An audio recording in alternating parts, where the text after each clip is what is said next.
যুদ্ধবিধ্বস্ত ফিলিস্তিন। দশক পর দশক ধরে রক্তে ভিজে যাচ্ছে এই ভূমি। প্রতিদিনই বাড়ছে নিহতের সংখ্যা, ধ্বংসস্তূপে পরিণত হচ্ছে শহর।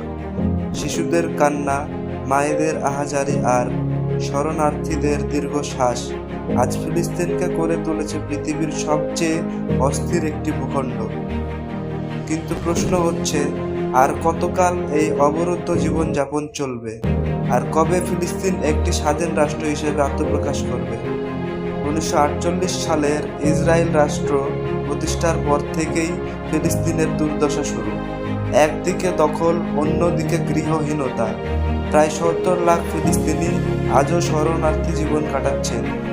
বারবার আন্তর্জাতিক অঙ্গনে সমালোচনা হলেও তাদের স্বপ্নের স্বাধীনতা অধরাই থেকে যাচ্ছে। জাতিসংঘ বহুবার দুই রাষ্ট্র সমাধানের কথা বললেও বাস্তবে তা কার্যকর হয়নি। শক্তিধর রাষ্ট্রগুলো দ্বৈতনীতি, রাজনৈতিক স্বার্থ আর ক্ষমতার খেলায় প্রতিদিনই নতুন করে রক্ত ঝরছে ফিলিস্তিনের মাটিতে। আজকের বাস্তবতা, ফিলিস্তিন একটি অবরুদ্ধ ভূখণ্ড। গাজা উপত্যকা এবং পশ্চিম তীরে মানুষের মৌলিক অধিকার নিরাপদ নয়। স্বাস্থ্যসেবা নেই, শিক্ষা নেই, নেই কাজের নিশ্চয়তা।